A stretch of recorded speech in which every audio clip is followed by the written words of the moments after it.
Hello കൂട്ടുകാരെ, മലയാളി മോമിലേക്ക് നിങ്ങൾക്ക് വീണ്ടും സ്വാഗതം. പുൽക്കൂട് നിർമ്മാണത്തിൻ്റെ രണ്ടാമത്തെ ദിവസത്തെ വീഡിയോ ആയിട്ടാണ് നമ്മളിന്ന് വന്നിട്ടുള്ളത്. കഴിഞ്ഞ ദിവസം നമ്മൾ ഏത് ഏരിയയിലാണ് പുൽക്കൂട് വെക്കുന്നത് അവിടെ നമ്മളൊരു പ്ലാസ്റ്റിക് ഷീറ്റ് വിരിച്ച് മണ്ണിട്ട് കൊടുക്കുകയും കുറച്ച് വിത്തുകളൊക്കെ ഇട്ട് കൊടുത്തിരുന്നു. ഇന്ന് നമ്മൾ പുൽക്കൂട്ടിലേക്ക് വെക്കാനുള്ള ഓരോരോ ഐറ്റംസ് ആയിട്ടാണ് ഉണ്ടാക്കിയെടുക്കാനായിട്ട് പോകുന്നത്. കഴിഞ്ഞ വർഷവും അതിന് മുൻപത്തെ വർഷങ്ങളിൽ നമ്മൾ പുൽക്കൂട് നിർമ്മിച്ചിരുന്നു. അതിൻ്റെ വീഡിയോസ് കാണാൻ താല്പര്യമുള്ളവർക്ക് ഞാൻ ഡിസ്ക്രിപ്ഷനിലും കമൻറ്റ് ബോക്സിലും ലിങ്കുകൾ കൊടുത്തിട്ടുണ്ട്, ചെക്ക് ചെയ്ത് നോക്കാവുന്നതാണ്. അപ്പോൾ പുൽക്കൂട്ടിൽ ആദ്യം നമ്മൾ ചെയ്യാനായിട്ട് പോകുന്നത് ഒരു കിണറാണ് നിർമ്മിക്കുന്നത്. കഴിഞ്ഞ വർഷവും നമ്മൾ വ്യത്യസ്തമായ രീതിയിൽ കിണർ നിർമ്മിച്ചിട്ടുണ്ടായിരുന്നു. ഈ വർഷം ഞാൻ ചെയ്യുന്നത് ഒരു മൺചട്ടിയാണ് എടുത്തിട്ടുള്ളത്. ഇതാവുമ്പോൾ ഒരു ശരിക്കും കിണറിൻ്റെ ഒരു കളർ കിട്ടും, പഴയകാല കിണറുകൾ പോലെ തോന്നുന്ന രീതിയിൽ. അപ്പോൾ ഒരു മൺചട്ടി വെച്ച് കൊടുത്തിട്ടുണ്ട്. അതിനുശേഷം സാധാരണ എല്ലാ വർഷവും ചെയ്യുന്ന പോലെ കിണറിന് തുടിയും കാര്യങ്ങളൊക്കെ വെച്ച് കൊടുക്കുകയാണ്. മൺചട്ടി നിങ്ങളുടെ കയ്യിൽ ഇല്ലയെന്നുണ്ടെങ്കിൽ ഒരു പ്ലാസ്റ്റിക് പാത്രം എടുത്ത് അതിൻ്റെ ചുറ്റും ബ്രൗൺ പെയിൻ്റ് അടിക്കുക. ഉള്ളിൽ ലൈറ്റ് ബ്ലൂ കളർ അടിക്കണമെങ്കിൽ അടിച്ചു കൊടുക്കാം. അതിനുശേഷം അതിൽ വെള്ളം ഒഴിച്ച് കൊടുത്താൽ മതി. ഇതുപോലെ പാത്രം വെച്ച ശേഷം ഇങ്ങനെ മൂന്ന് കമ്പുകൾ എടുത്തിട്ട് ഇതുപോലെ വെച്ച് ഒന്ന് കെട്ടി കൊടുക്കുക. അതിനുശേഷം ഇങ്ങനെ ഒരു ബക്കറ്റും കൂടി അതിൽ തൂക്കിയിട്ടാൽ കിണർ വളരെ എളുപ്പത്തിൽ നമുക്ക് ക്രിയേറ്റ് ചെയ്യാം. കാണാൻ നല്ല രസമായിരിക്കും. ഞാനിപ്പോൾ ഇതിൽ വെള്ളം ഒഴിച്ചു കൊടുക്കുന്നില്ല. ആ ക്രിസ്മസ് ദിവസം നമുക്ക് വെള്ളം അതിൽ ഒഴിച്ചു കൊടുക്കാം, അല്ലെങ്കിൽ അതിലൊക്കെ ചെളിയും കാര്യങ്ങളൊക്കെ വരും.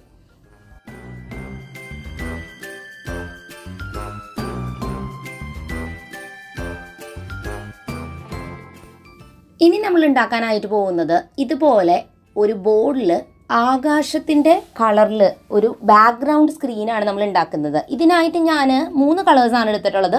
ഡാർക്ക് ബ്ലൂ, ലൈറ്റ് ബ്ലൂ, പിന്നെ ബ്ലാക്ക് ആണ് എടുത്തിട്ടുള്ളത്. ഡാർക്ക് ബ്ലൂ പെയിൻ്റാണ് എടുത്തിട്ടുള്ളത്. അപ്പം ഞാൻ ഈ പ്രാവശ്യം ശരിക്കുള്ള പെയിൻറ്റ്, അതായത് മരത്തിലടിക്കുന്ന പെയിൻ്റാണ് എടുത്തിട്ടുള്ളത്. കാരണം ഞാൻ മരം കൊണ്ടുള്ള വലിയൊരു ബോർഡാണ് ബാക്ക്ഗ്രൗണ്ടായിട്ട് കൊടുക്കുന്നത്. പക്ഷെ ഇതെല്ലാവർക്കും ചെയ്യാൻ പറ്റണമെന്നില്ല. അപ്പം നിങ്ങൾ ചെയ്യേണ്ടത് കാർഡ്ബോർഡോ അല്ലെങ്കിൽ ചാർട്ട് പേപ്പറോ ഉപയോഗിച്ചിട്ട് ഇതേപോലെ തന്നെ നിങ്ങൾ അക്രിലിക് പെയിൻ്റ് എടുത്താൽ മതി. അത് ഉപയോഗിച്ചിട്ട് പെയിൻറ്റ് ചെയ്ത് ക്രിയേറ്റ് ചെയ്യാവുന്നതാണ്. ഇത്ര വലിയ സ്ക്രീൻ വേണമെന്നില്ല. എനിക്കിങ്ങനെ ഈ പ്രാവശ്യം ചെയ്യണമെന്ന് തോന്നിയതുകൊണ്ടാണ് ഇത്രയും വലിയൊരു സ്ക്രീൻ പോലെ നമ്മൾ ക്രിയേറ്റ് ചെയ്യണത്. അപ്പോൾ ഞാൻ കഴിഞ്ഞ വർഷം ചാർട്ട് പേപ്പറിൽ ചെയ്തത് വളരെ എളുപ്പത്തിൽ ചാർട്ട് പേപ്പർ മേടിച്ചിട്ട് അതിൽ ഡാർക്ക് ബ്ലൂ പെയിൻ്റ് അടിക്കുകയും അതിൻ്റെ മുകളിൽ ലൈറ്റ് ബ്ലൂ പെയിൻറ്റ് ഷെയ്ഡ് കൊടുക്കുകയും പിന്നെ അതിൻ്റെ മുകളിൽ കുറച്ച് പിക്ചേഴ്സ് വരയ്ക്കുകയാണ് ചെയ്തിട്ടുണ്ടായിരുന്നത്. അതിനുശേഷം ചുമരിൽ ഒട്ടിച്ചിട്ടാണ് ബാക്ക്ഗ്രൗണ്ട് ഉണ്ടാക്കിയെടുത്തത്. കഴിഞ്ഞ വർഷം നിങ്ങൾ കണ്ടിട്ടുണ്ടാവും. ഈ പ്രാവശ്യം നമ്മൾ ഈ ഒരു റോയൽ ബ്ലൂ, ഡാർക്ക് ബ്ലൂ ആണ് എടുത്തിട്ടുള്ളത്. കാണുമ്പോൾ ചിലപ്പോൾ നിങ്ങൾക്ക് ബ്ലൂ എത്രത്തോളം മനസ്സിലാവണമെന്ന് അറിയില്ല, ലൈറ്റിൻ്റെ ഒരു ഇത് കൊണ്ട്. ഫുൾ ഡാർക്ക് ബ്ലൂ ആണ് ഞാൻ പെയിൻറ്റ് എടുത്തിരിക്കുന്നത്. മരത്തിലടിക്കുമ്പോൾ നമ്മൾ മരത്തിലടിക്കുന്ന പെയിൻറ്റ് തന്നെ എടുക്കുക. ഗ്ലോസി ഇഫക്റ്റുള്ള പെയിൻറ്റാണ് നമ്മൾ എടുത്തിട്ടുള്ളത്. 1 ലിറ്ററിൻ്റെ പെയിൻറ്റാണ് ഞാൻ എടുത്തിട്ടുണ്ടായിരുന്നത്. പക്ഷെ അത് മുഴുവൻ നമുക്ക് ആവശ്യം വന്നില്ല. ഒരു കോട്ട് പെയിൻറ്റ് അടിച്ചപ്പോഴേക്കും നല്ലൊരു ബ്ലൂ നമുക്ക് കിട്ടിയിട്ടുണ്ടായിരുന്നു. ഇത് നന്നായി ഉണങ്ങിയ ശേഷം ഇതിൻ്റെ മുകളിൽ നമ്മൾ ലൈറ്റ് ബ്ലൂ ഷെയ്ഡ് കൊടുക്കുകയാണ്. വൈകുന്നേരത്തെ സ്കൈയുടെ കളർ എന്ന് പറയുന്നത് സാധാരണ പിക്ചേഴ്സിൽ കാണിക്കുക ഡാർക്ക് ബ്ലൂ, ലൈറ്റ് ബ്ലൂ, പിന്നെ ബ്ലാക്കും കൂടി മിക്സ് ചെയ്തിട്ടുള്ള രീതിയിലാണ്. പകലത്തെ സ്കൈ ആണ് നിങ്ങൾ കാണിക്കുന്നുണ്ടെങ്കിൽ നമ്മളൊരു ഓറഞ്ച്, യെല്ലോ, പിന്നെ ബ്ലാക്കും നമുക്ക് കുറച്ച് യൂസ് ചെയ്യാം. ആ രീതിയിലായിരിക്കും ഷെയ്ഡ് വരിക. ബ്ലാക്കാണ് ശരിക്കും ആകാശത്തിൻ്റെ കളർ വൈകുന്നേരം എന്നുണ്ടെങ്കിലും സാധാരണ നമ്മൾ കാണുന്ന ഇമേജുകളിൽ കാണുന്ന രീതിയിലാണ് നമ്മൾ പെയിൻറ്റ് ചെയ്യുന്നത്. നമ്മൾ ഈ ഡാർക്ക് ബ്ലൂ പെയിൻറ്റ് തന്നെയാണ് ലൈറ്റ് ബ്ലൂ കളർ ഉണ്ടാക്കാൻ ഉപയോഗിക്കുന്നത്. ഞാൻ കുറച്ച് വൈറ്റ് പെയിൻറ്റ് എടുത്തിട്ട് അതിലേക്ക് ഡാർക്ക് ബ്ലൂ മിക്സ് ചെയ്തെടുത്തിട്ടാണ് ലൈറ്റ് ബ്ലൂ കളർ ഉണ്ടാക്കുന്നത്. ഒരിക്കലും നിങ്ങൾ ഡാർക്ക് ആയിട്ടുള്ള കളറിലോട്ട് ലൈറ്റ് കളർ ഒഴിച്ചു കഴിഞ്ഞാൽ അത് ലൈറ്റ് ആവില്ല. അതിന് പകരം വെള്ള കളർ എടുത്തിട്ട് അതിലേക്ക് നമുക്ക് ആവശ്യമുള്ള കളേഴ്സ് മിക്സ് ചെയ്തിട്ട് അതിനെ ലൈറ്റ് ഷെയ്ഡിലോട്ട് ആക്കിയെടുക്കാം. ലൈറ്റ് ബ്ലൂ കളർ നമ്മൾ എടുത്തു. അതിന് ശേഷം ഇത് നമ്മൾ വലിയൊരു ഏരിയ പെയിൻറ്റ് ചെയ്യുന്നതുകൊണ്ട് വലിയ പെയിൻറ്റ് ബ്രഷ് തന്നെ ഉപയോഗിക്കുക. അതുപയോഗിച്ച് ഇതുപോലെ അങ്ങോട്ടും ഇങ്ങോട്ടും ഫുള്ളായിട്ട് അടിച്ച് കളയരുത്. ഇതുപോലെ ഷെയ്ഡിങ് പോലെ ചെയ്തെടുക്കുക.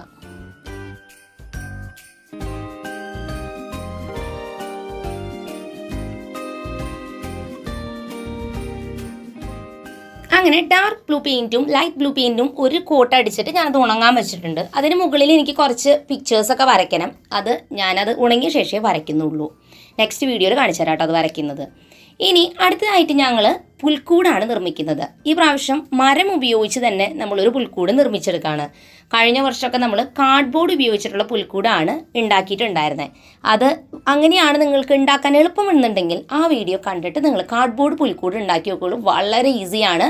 ഞാൻ കുറച്ചും കൂടി നമുക്ക് ലോങ് ലാസ്റ്റ് ആയിട്ട് ഇരിക്കുമല്ലോ മരം വെച്ച് ഉണ്ടാക്കാൻ പറ്റുകയാണെങ്കിൽ. രണ്ടാമത് ചേട്ടന് അത് ചെയ്യാൻ അറിയാം, ചേട്ടനത് ഇഷ്ടമാണ്. അപ്പോൾ അതുകൊണ്ട് നമ്മൾ പ്ലൈവുഡ് ഉപയോഗിച്ച് ഈ ഒരു മോഡൽ കുറച്ച് കഴിഞ്ഞ വർഷത്തിലും വ്യത്യസ്തമായൊരു ഷേപ്പിലാണ് ഈ പ്രാവശ്യത്തെ പുൽക്കൂട് നമ്മൾ നിർമ്മിക്കുന്നത്.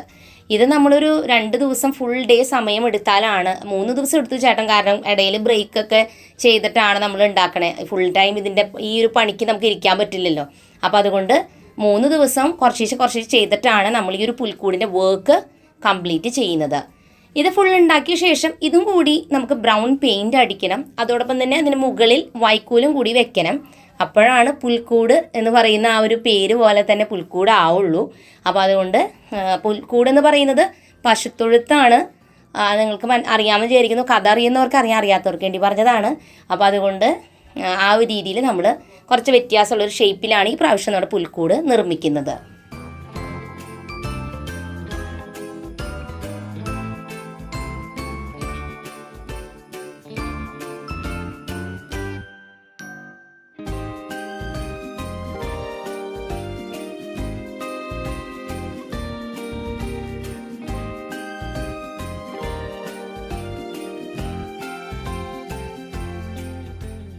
അപ്പോൾ നമ്മൾ വലിയ രീതിയിൽ കുറച്ച് പുൽക്കൂട്ടിലെ ഓരോ ഐറ്റംസ് ആയിട്ട് ഉണ്ടാക്കുന്നത് കൊണ്ട് തന്നെ നമുക്ക് കുറച്ച് ദിവസം സമയമെടുത്ത് സാവധാനത്തിലേ ചെയ്യാൻ പറ്റുള്ളൂ, പെട്ടെന്ന് ചെയ്ത് കഴിയില്ല.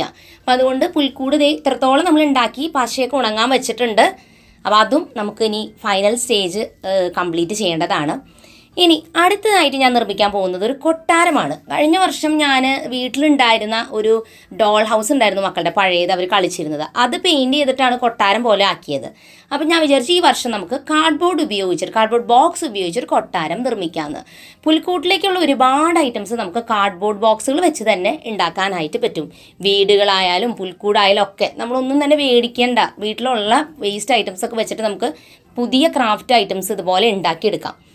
അപ്പോൾ കൊട്ടാരം നിർമ്മിക്കാൻ ഞാൻ 3 അളവിലുള്ള 3 കാർഡ്ബോർഡ് ബോക്സാണ് എടുത്തിട്ടുള്ളത്. അതിനുശേഷം നമുക്ക് ഇഷ്ടമുള്ള ഡിസൈനിലൊക്കെ കൊട്ടാരം നിർമ്മിക്കാം കേട്ടോ. എനിക്ക് എളുപ്പത്തിൽ തോന്നിയൊരു ഡിസൈനാണ് ഞാൻ ചെയ്യുന്നത്. ഓരോ ബോക്സും ഞാനിതുപോലെ ഷേപ്പിൽ, ഇതുപോലെ യു ഷേപ്പിൽ കട്ട് ചെയ്തെടുക്കുകയാണ്, ജനാലയായി തോന്നത്തക്ക രീതിയിൽ. അപ്പോൾ ആദ്യത്തെ നിലയിൽ ഫസ്റ്റ് വലിയ ബോക്സിൽ ഞാനൊരു വാതിലും 2 ജനാലകളും, മുകളിലുള്ള ബോക്സിൽ 4 ജനാലകളും, അതിൻ്റെ മുകളിലുള്ള ബോക്സിൽ ഞാൻ 3 ജനാലയാണ് വെക്കുന്നത്. ഈ ജനാല വെച്ചതിൻ്റെ ഒരു റീസൺ, ഇതിൻ്റെ മുകളിൽ ഒരു വൈറ്റ് പേപ്പർ സ്റ്റിക്ക് ചെയ്യുകയാണെങ്കിൽ അതിൽ കൂടെ ലൈറ്റ് കൊടുക്കാമെന്ന് വിചാരിക്കുക. അപ്പോൾ അത് കാണാൻ നല്ല രസമായിരിക്കും അല്ലേ. അപ്പോൾ കൊട്ടാരം നമുക്ക് കുറച്ച് അട്രാക്റ്റീവായിട്ട് ഉണ്ടാക്കിയെടുക്കുമ്പോഴാണ്, അല്ലെങ്കിൽ ഈ ലൈറ്റൊക്കെ കൊടുക്കുമ്പോൾ അതിനൊരു ഭംഗി വന്നാലാണ് അത് കാണാൻ രസമായിരിക്കുക. അതായത് പുൽക്കൂട്ടിൽ നമ്മൾ ഈ കൊട്ടാരം എന്തിനാ കൊണ്ടുവയ്ക്കുന്നതെന്നപ്പോൾ നിങ്ങൾ വിചാരിക്കും, നമ്മളിത് ഉദ്ദേശിക്കുന്നത് ഉണ്ണീഷോ പിറന്നത്, അതായത് ഉണ്ണീഷോ അന്നത്തെ ദിവസം പിറന്നത് വളരെ എളിയ ആ ഒരു പുൽക്കൂട്ടിലാണ് ജനിച്ചത്. ഇത്രയും വീടുകളും കൊട്ടാരവും ഒക്കെ ഉണ്ടായിട്ടും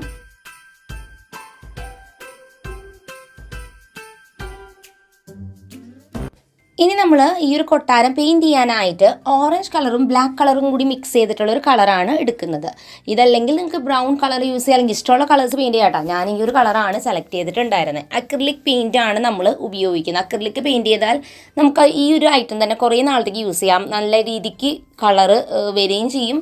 അതോടൊപ്പം തന്നെ ആ ഒരു ഉണ്ടാക്കുന്ന ഐറ്റമിന് നല്ലൊരു ഫിനിഷിങ് കിട്ടും. അപ്പോൾ നമ്മളത് ഫുള്ളായിട്ടും ഈ ഒരു കളറിലോട്ട് ആക്കിയെടുത്തിട്ടുണ്ട്.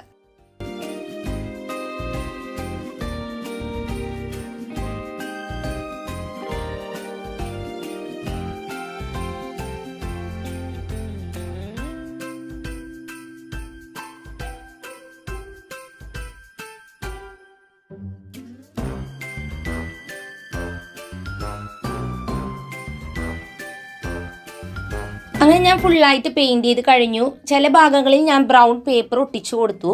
പിൻഭാഗം ഞാൻ ഇതുപോലെ കട്ട് ചെയ്ത് വെച്ചിരിക്കുകയാണ്. കാരണം എനിക്ക് അവിടെ ലൈറ്റ് കൊടുക്കണമായിരുന്നു. അപ്പോൾ അതുകൊണ്ട് ഞാൻ അത് മറന്നുപോയി കട്ട് ചെയ്ത് വെക്കുക. അപ്പോൾ അത് കട്ട് ചെയ്തു.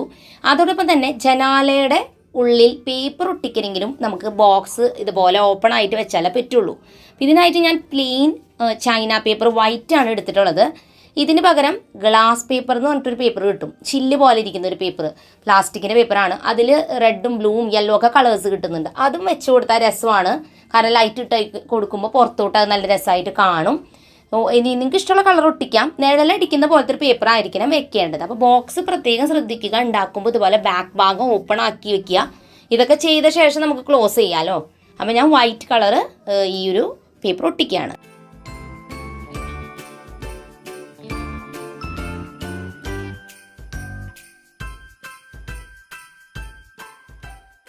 അപ്പോൾ അങ്ങനെ ഈ ഒരു ബോക്സിലത്തെ കാര്യങ്ങൾ ഏകദേശം കുറച്ചൊക്കെ നമ്മൾ ചെയ്ത് കഴിഞ്ഞു. മെയിനായിട്ടുള്ള പണികൾ കഴിഞ്ഞു. ഇനി നമ്മളൊരു വാതിൽ വെച്ച് കൊടുക്കണം. അതിനായിട്ട് ഒരു കാർഡ്ബോർഡ് ഇതുപോലെ കട്ട് ചെയ്തെടുത്തിട്ട് പെയിൻറ്റ് ചെയ്ത് കൊടുക്കുകയാണ്. ഇതൊക്കെ നിങ്ങളുടേതായ ക്രിയേറ്റിവിറ്റിയിൽ ചെയ്യാം കേട്ടോ. നിങ്ങൾക്ക് ഈസിയായിട്ട് ചെയ്യണമെങ്കിൽ എളുപ്പത്തിൽ വരുന്ന രീതിയിലൊക്കെ ചെയ്യാം. ഇനി ഈ കൊട്ടാരത്തിൻ്റെ മുകളിൽ ഞാനൊരു ഡോംബ് വെക്കാൻ വിചാരിക്കുന്നുണ്ട്. ഇതുപോലെ ഒരു ചിരട്ടയാണ് ഞാൻ എടുത്തിട്ടുള്ളത്. ചിരട്ടയാകുമ്പോൾ പെയിൻ്റ് അടിച്ച് വെച്ചിട്ടുണ്ടായിരുന്നു. മോളൊരു ക്രാഫ്റ്റിന് എടുത്തതാണ്. ഈ ഒരു ചിരട്ട എടുത്തിട്ട് അതിൻ്റെ മുകളിൽ ഞാൻ ഗോൾഡൻ പേപ്പർ ഇങ്ങനെ കവർ ചെയ്ത് കൊടുക്കുകയാണ്. ഇല്ലെങ്കിൽ നിങ്ങൾക്ക് ഗോൾഡ് പെയിൻറ്റ് അടിച്ചു കൊടുക്കാം. പക്ഷെ അത് അടിക്കണമെങ്കിൽ ഒരുപാട് കോട്ട് അടിച്ചാലാണ് ആ ഗോൾഡ് കളർ വരുള്ളൂ. അപ്പോൾ അതുകൊണ്ട് ഞാൻ ഗോൾഡ് പേപ്പർ ഇതുപോലെ സ്റ്റിക്ക് ചെയ്തിട്ട് ഒട്ടിച്ചു കൊടുത്തു. ഓക്കെ, അപ്പോൾ ഇത് കൊട്ടാരത്തിൻ്റെ മുകളിൽ വെച്ചിട്ട് സാധാരണ ഞാൻ കണ്ടിട്ടുണ്ട് ചില ഫോട്ടോസിലൊക്കെ കൊട്ടാരത്തിൻ്റെ മുകളിൽ ഇങ്ങനെ ഒരു ഡോംബ് പോലൊരു സംഭവം.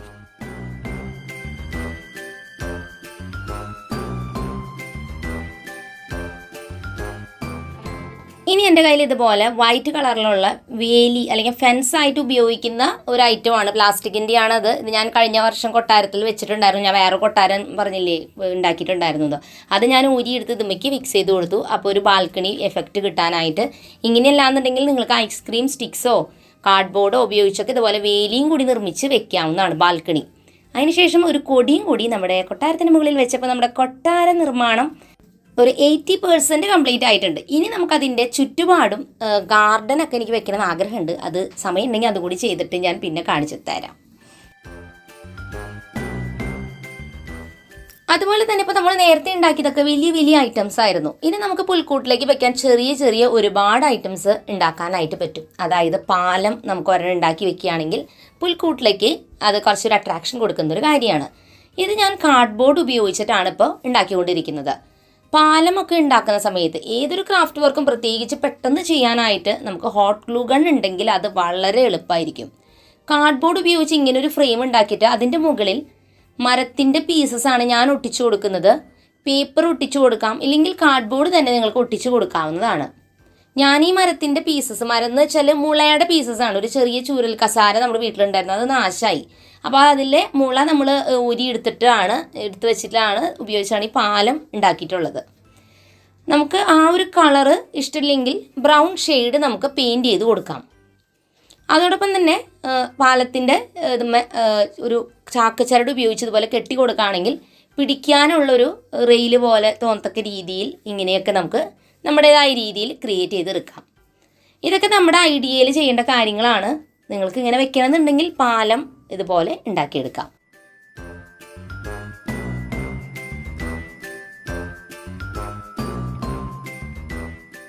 നേരത്തെ ഞാനൊരു കൊട്ടാരവും അതുപോലെ തന്നെ പുൽക്കൂടൊക്കെ ഉണ്ടാക്കുന്നത് കാണിച്ചിരുന്നു. കൊട്ടാരം നമ്മൾ കാർഡ്ബോർഡ് ഉപയോഗിച്ചിട്ടാണ് ഉണ്ടാക്കിയിട്ടുണ്ടായിരുന്നത്. ഇതേപോലെ തന്നെ കാർഡ്ബോർഡ് ഉപയോഗിച്ച് നമുക്ക് ചെറിയ ചെറിയ വീടുകളൊക്കെ പുൽക്കൂട്ടിൽ വെക്കാനായിട്ട് ഉണ്ടാക്കാം. കാർഡ്ബോർഡിൽ ഞാൻ വൈറ്റ് പെയിൻ്റ് അടിച്ച ശേഷം ചെറിയ ജനാലയും വാതിലും ഒക്കെ പിടിപ്പിച്ച് കൊടുത്ത് അങ്ങനെയുള്ള വീടുകൾ, പഴയ കാലത്തുള്ള ബത്ലഹേമിലെ വീടുകൾ എങ്ങനെയാണ് ഇരിക്കുന്നത് അതിൽ നിന്ന് ഇൻസ്പയർഡ് ആയിട്ടാണ് ഞാൻ ഈ ഒരു എന്താ പറയുക ചെറിയ ചെറിയ കാർഡ്ബോർഡ് വീടുകളൊക്കെ ഉണ്ടാക്കുന്നത്. അങ്ങനെ നമ്മൾ ആലോചിക്കുമ്പോൾ നമുക്ക് കുറേ ഐഡിയാസ്, അങ്ങനത്തെ ഇമേജസ് ഒക്കെ നമുക്ക് റെഫർ ചെയ്തിട്ട് ഇതുപോലെയൊക്കെ ഉണ്ടാക്കിയെടുക്കാൻ പറ്റും. കാർഡ്ബോർഡിൽ നമ്മൾ ഉണ്ടാക്കിയെടുത്തിട്ട് അതിന് ശേഷം ഞാൻ അക്രിലിക് പെയിൻറ് ഉപയോഗിച്ചെല്ലാം പെയിൻറ് ചെയ്ത് ഈ കാണുന്ന രീതിയിലേക്കാണ് ആക്കിയെടുത്തിട്ടുണ്ടായിരുന്നത്. ഇത് നമ്മൾ ഒരു തവണ ഉണ്ടാക്കി സൂക്ഷിച്ച് വെക്കുകയാണെങ്കിൽ പിന്നീടും നമുക്ക് ഇത് തന്നെ ഉപയോഗിച്ചാൽ മതി. നമ്മൾ ഉണ്ടാക്കുന്ന വീടുകളായാലും ഏതൊരു ഐറ്റംസ് ആയാലും വേറൊരു ബോർഡിലോട്ട് അത് ഒട്ടിച്ചു കൊടുക്കുക ഈ കാണുന്ന രീതിയിൽ. അതിപ്പോൾ കൊട്ടാരമായാലും പുൽക്കൂടായാലും ഒക്കെ നമുക്കത് കൊണ്ടുവയ്ക്കുന്ന സമയത്തും ഈസിയാണ്. അത് ഒരു ഏരിയയിൽ നല്ല വൃത്തിയായിട്ട് ഇരിക്കാനായിട്ടും സഹായിക്കും. ഈ ഒരു വീട് നമുക്ക് പുൽക്കൂട്ടിലേക്ക് വെക്കാനായിട്ട് ഉപയോഗിക്കാം.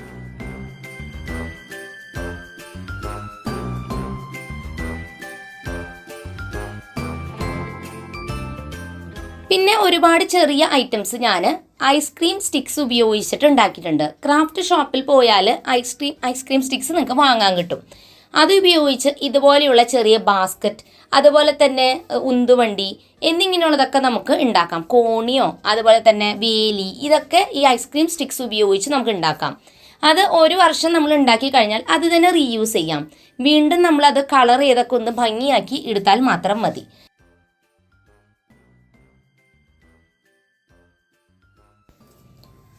അതുപോലെ തന്നെ ചെറിയൊരു കുളമോ അല്ലെങ്കിൽ ഒരു പുഴയോ അങ്ങനെയൊക്കെ നമുക്ക് ക്രിയേറ്റ് ചെയ്തെടുക്കാം.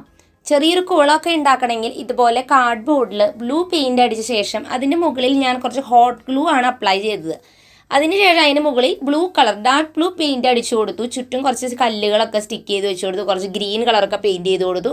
ഇങ്ങനെയൊക്കെ ചെയ്യുമ്പോൾ ചെറിയൊരു കുളത്തിൻ്റെ ഷേപ്പിലേക്ക് വരും. അത് നമുക്ക് ജസ്റ്റ് കൊണ്ട് മണ്ണിൽ വെച്ചാൽ മാത്രം മതി. അതുപോലെ തന്നെ കൊച്ചു കൊച്ചു വീടുകളൊക്കെ കാർഡ്ബോർഡും അതുപോലെ തന്നെ ഐസ്ക്രീം സ്റ്റിക്സ് ഉപയോഗിച്ച് ഉണ്ടാക്കുകയാണെങ്കിൽ അതും കൂടി പുൽക്കൂട്ടിലേക്ക് വെക്കാനായിട്ട് പറ്റും.